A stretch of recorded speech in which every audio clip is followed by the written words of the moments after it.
Sir బేసిక్‌గా use of AI technology గురించి చెప్తూ ఉంటారు యాహ్! కదా! అసలు అందరూ తెలుసుకోవాల్సిందేంటి? అసలు యూజ్ ఆఫ్ ఏఐ ఎలా ఏఐని యూజ్ చేసుకోవాలసలు? మెయిను ఏఐని చూసి చాలామంది భయపడుతున్నారు. ఆ! అంటే ఏఐ వలన మనకేం అవకాశాలు ఉండవు అని చెప్పేసని.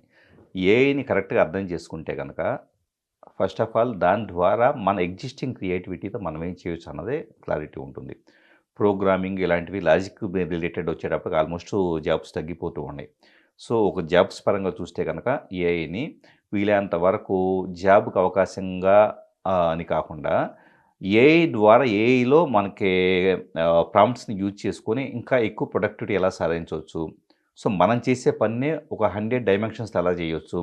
ఈ టైప్ ఆఫ్ అండర్‌స్టాండింగ్ మనకు ఉంటే గనక ఖచ్చితంగా ఏఐని బెటర్‌గా యూజ్ చేసుకోవచ్చు. అలాగే చాలా టూల్స్ వచ్చున్నాయి.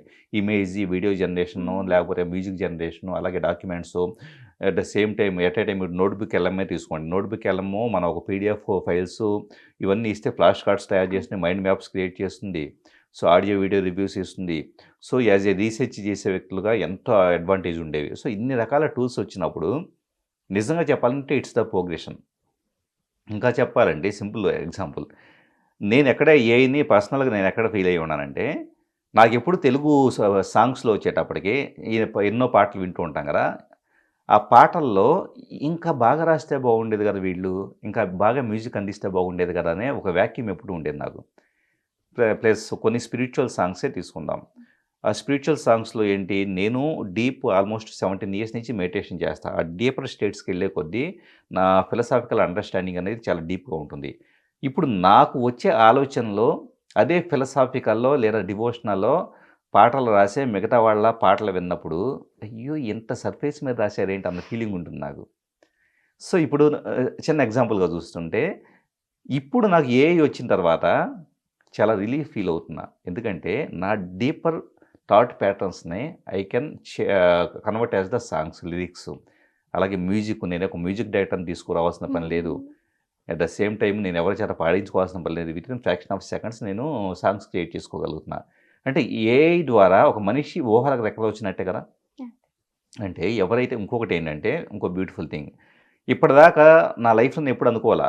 కానీ నేను ఒక క్రియేట్ చేసిన సాంగ్‌ని నాకు యూఎస్ నుంచి ఒక 2 డేస్ కాల్ చేసి, వాళ్ళు రెడీ చేసుకున్న స్క్రిప్ట్‌కి, మూవీకి ఎగ్జాక్ట్‌గా అప్రాప్రియేట్ అసలు ఎలా వస్తుందో సాంగు, ఎవరు దొరుకుతారని చెప్పేసి అనుకుంటే, నా సాంగ్ పాసివ్‌లీ విన్నారంట.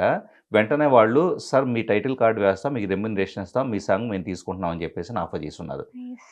అంటే అసలు నా లైఫ్‌లో నేను ఏఐ లేకపోతే నేను లిరిక్ రైటర్ అవుతా అని చెప్పేసి అనుకోలేదు. సో, ఏఐ మరి పాజిబుల్ చేసింది కదా! అసలు మీకు ఆ ఏఐ తోటి సాంగ్ క్రియేట్ చేయాలనే ఆలోచన ఎలా వచ్చిందసలు ఫస్ట్? సీరియస్‌లీ చెప్పాలంటే ఉన్నదున్నట్లు చెప్పాలంటే ఆజీవి గారి ద్వారా. ఓకే. ఆజీవి గారి ద్వారా జస్ట్ ఇదంతా 10 డేస్ బ్యాక్ జరిగింది. ఓకే. రెగ్యులర్‌గా సారునే కలుస్తూ ఉంటాం. ఒక సందర్భం ఇలా కూర్చున్నప్పుడు ఎప్పుడూ రకరకాల పాటలు వినిపిస్తూ ఉంటారు. ఈ ఏఐ ద్వారా ఎందుకు మేము అంటే సినిమా తీసేటప్పుడు మిగతా వాళ్ళు సరిగ్గా ఇవ్వలేకపోతున్నారు. ఇదంతా కూడా ఆయన మాట్లాడుతూ వచ్చేసి తను క్రియేట్ చేసిన కొన్ని సాంగ్స్ వినిపించున్నారు. సో, వినిపించినప్పుడు నాకు సడెన్‌గా ఫ్లాష్‌లాగా అనిపించింది. అసలు నేనెందుకు క్రియేట్ చేసుకోకూడదని చెప్పేసని. ఇంకా ఆ రోజు అక్కడి నుంచి వచ్చిన తర్వాత మరుసటి రోజు ఆల్మోస్ట్ ఒక సబ్స్క్రిప్షన్ తీసుకొని ఇయర్‌లీ ఒక 10,000 ఏదో పే చేసి సబ్స్క్రిప్షన్ తీసుకొని I started creating the songs.